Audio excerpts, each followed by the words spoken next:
les ballonnements, les gaz, le ventre qui gonfle, tous ces désagréments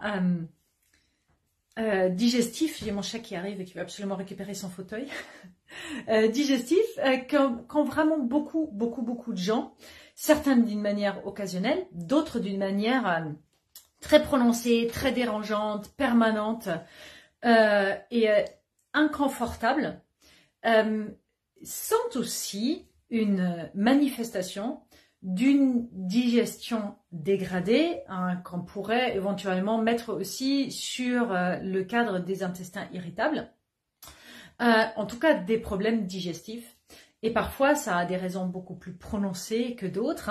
D'autres pensent que c'est de la fermentation, d'autres pensent qu'en fait, ils digèrent mal. Enfin, bref, la fermentation, en fait, le ballonnement, en médecine chinoise, a plusieurs raisons. La plupart du temps, quand vous êtes ballonné tout le temps et qu'il y a tout le temps des gonflements à l'intérieur avec beaucoup d'air, ça montre de toute façon une faiblesse digestive, c'est-à-dire vide de qi de la rate, voire vide de yang de la rate.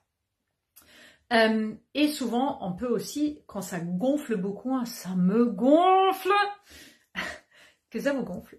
Et quand ça gonfle, ça peut être aussi le foie. Souvent, c'est la question où est-ce que ça va se manifester le plus possible. Parce que quand c'est un gonflement qui est plus en haut, c'est-à-dire vraiment, ici, là, système digestif, haut, à ce moment-là, en fait, et c'est l'inconfort, il est comme s'il était gonflé en haut du système digestif. Là, c'est plutôt le foie. Parce que c'est une sensation de plénitude, de gros, de gonflé, et voilà.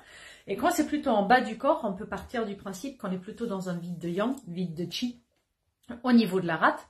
Et puis après, ça peut être par exemple accompagné de beaucoup de glouglou. Quand il y a beaucoup de glouglou, il y a une plénitude d'eau en plus à l'intérieur que le corps n'arrive pas à bien gérer.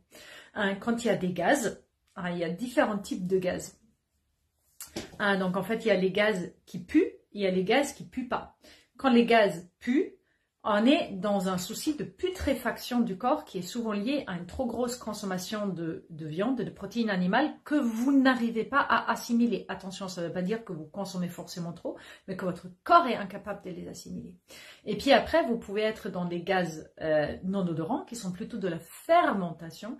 Et à ce moment-là, c'est plutôt lié à votre consommation de sucre et à la consommation des fruits que vous avez dans votre alimentation quotidienne. Et quand je dis sucre et glucides, je parle vraiment de tout ce qui est aussi céréales, farine, pâtes, produits à base de farine, gâteaux, pâte à tarte, voilà, tout ce genre de choses et qui peut aussi rentrer là, dans ce contexte-là et qui peut provoquer plus de fermentation vu que la fermentation se fait à base de métabolisme de sucre la plupart du temps. Ça peut être de l'alcool aussi. Et en fait, en médecine chinoise, qu'est-ce que, en fait, c'est un gaz, par exemple, en fait, le gaz, c'est de l'air. Donc l'air, en fait, elle est yang, elle n'a pas de matière, c'est le yin qui est la matière. Donc le gaz n'a aucune matière, donc c'est du pur yang. Et en plus, ça a une force, il y a un mouvement.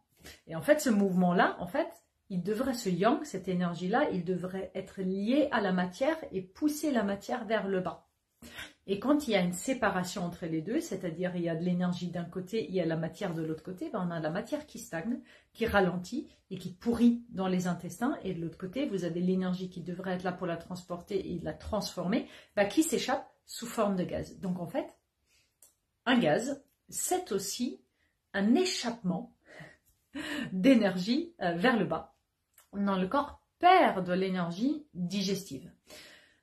Tout ça, ce n'est qu'une image, donc en fait, c'est vraiment quelque chose que le corps,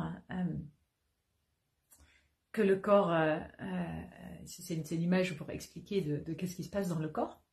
En tout cas, c'est vraiment quelque chose qui est hyper récurrent et qui est forcément lié à votre flore intestinale, au dérèglement de votre digestion, à votre assiette, aux nutriments que vous prenez ou que vous prenez pas, que vous prenez en trop grand nombre ou en pas assez grand nombre et qui, à la fin, vous êtes capable ou incapable de digérer. Bien sûr que vous pouvez prendre des choses comme le charbon actif, la levure et l'ultralevure pour essayer d'améliorer un peu les choses. Mais bien sûr qu'on peut faire ça. Mais ça ne veut pas dire que... mais ça va juste être ça va réguler le symptôme. C'est-à-dire à chaque fois que vous avez des gaz, vous pouvez prendre du charbon actif, ça va absorber un peu l'air et voilà. Mais ça ne va pas réguler le problème. Pourquoi vous avez ces gaz? Donc en fait, quand on a ça de manière régulière, avec des gonflements, avec du ballonnement, avec le ventre qui est plein d'air, parfois il y a des gens aussi qui se sentent ballonnés ou gonflés. On a besoin de demander, mais tu te sens... Parce qu'il y a certaines personnes qui me disent, oh je suis toute gonflée, et en fait ils parlent de leur poids. Et des gens qui me disent, je suis toute gonflée, mais ça part de l'air qui est dans leur ventre. Donc en fait, quand vous avez cette sensation-là, déjà essayez d'être clair à l'intérieur de vous. Qu'est-ce que vous observez? Est-ce que c'est votre ventre qui gonfle? Est-ce que c'est le ventre qui avance? Est-ce que vous êtes obligé de défaire la ceinture? Ou c'est juste une sensation à l'intérieur d'être gonflé alors qu'il n'y a aucune manifestation externe? Petite différence. Quand c'est juste une sensation que vous avez, que vous vous sentez gonflé et rempli de l'intérieur alors qu'il n'y a pas forcément un gros gonflement du ventre, à ce moment-là, c'est plutôt le foie. Et quand vous avez vraiment de l'air qui est là et qui est à l'intérieur, à ce moment-là, il y a souvent plutôt développement de gaz, donc en fait problème de fermentation, donc problème de température, problème de pH, problème de milieu intestinal qui est déréglé au niveau de la biochimie et donc qui témoigne d'un vide de yang ou d'un vide de qi de la rate. Parce que en fait, c'est ces trois facteurs en fait qui en pâtissent le plus quand il y a notre capacité digestive qui change. Donc dans ce cas-là, en fait, on va ramener plus de yang et plus d'énergie dans notre système digestif en mangeant plutôt chaud et cuit, en mangeant, évitant les crudités. On mange sans boire pendant qu'on mange, on va boire après et on va boire chaud. On va manger surtout des légumes. Surtout en premier, on va se faire en sorte d'avoir suffisamment de protéines et suffisamment de gras sur l'assiette et on va réduire les glucides qui sont dans notre assiette et surtout pas les manger au début du repas. Et quand vous avez plutôt des gaz qui sentent fort, à ce moment-là, il y a un gros problème de putréfaction et une incapacité d'assimilation des protéines animales. Donc en fait, déjà, il faut en manger moins. Et vous pouvez les accompagner de citron lors du repas parce que ça va les rendre beaucoup plus digestes. Et éventuellement avec de l'amertume lors du repas ou après le repas et ça va être déjà beaucoup mieux pour votre corps.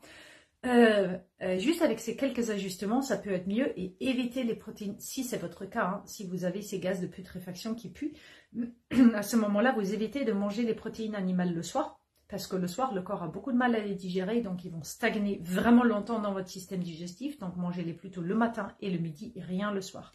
C'est-à-dire viande, charcuterie, poisson et probablement aussi fromage, produits laitiers, œufs. L'œuf, souvent, ça passe un peu mieux. Mais voilà, c'est vraiment à essayer et à tester pour voir si c'est pas mieux et ajouter le citron ou de l'amertume en fin de repas pour aller mieux. Au niveau de votre digestion et surtout il y a probablement quelque chose à revoir au niveau, pareil au niveau de votre pH, au niveau de capacité digestive stomacale et au niveau de la composition de vos assiettes. On vient sur Terre avec ce corps qui a un fonctionnement hyper sophistiqué et à aucun moment on nous explique comment il fonctionne et quelles mesures prendre pour qu'il fonctionne bien et quelles mesures prendre quand il ne fonctionne plus du tout, ou quand il a ce genre de déconnade, de gonflement, de gaz, de RAW. Un RAW, c'est rien d'autre, c'est juste que, du coup, l'air qui est coincé dans le système eau digestif, et souvent c'est un renvoi de l'air par vide de qi de l'estomac qui n'arrive pas forcément à descendre, ou par le foie qui est un peu sous pression, et il y a un souci de stagnation qui fait que et ça repousse l'énergie de l'estomac vers le haut. Mais en tout cas, quand il y a ce genre de manifestation d'air qui se forme quelque part, cet air-là ne peut pas, elle ne rentre pas parce que vous avez avalé de l'air. Il n'y a personne qui avale de l'air. En fait, c'est de l'air qui se forme à l'intérieur, sauf si vous faites ça avec préméditation, peut-être, je ne suis même pas sûre si on est capable d'avaler de l'air. Je veux dire biologiquement. Mais en général, ce sont vraiment des processus de fermentation ou en tout cas de réactions biochimiques qui se passent à l'intérieur de votre corps parce que le pH est déréglé et parce que vous avez un manque de feu qui ne transforme plus et du coup, vous avez une séparation entre le yin et le yang sous forme énergétique s'échappe de votre corps et que vous manquez cette énergie ailleurs dans votre processus digestif. J'espère que ça a été clair. clair ce que j'ai raconté là. Et on se voit demain pour un nouvel aspect au niveau de la digestion, parce qu'en fait là il y en a tellement de choses. En plus là on rentre dans la période du foie et on va se donner à cœur joie sur ma longue liste de choses que vous voulez bien que je discute avec vous. Allez, à demain. Si après cette vidéo, tu as envie de prendre soin de ta santé et de savoir comment je peux t'aider avec mon univers, je t'invite à faire le quiz juste ici en dessous qui t'orientera vers la bonne personne et la bonne solution.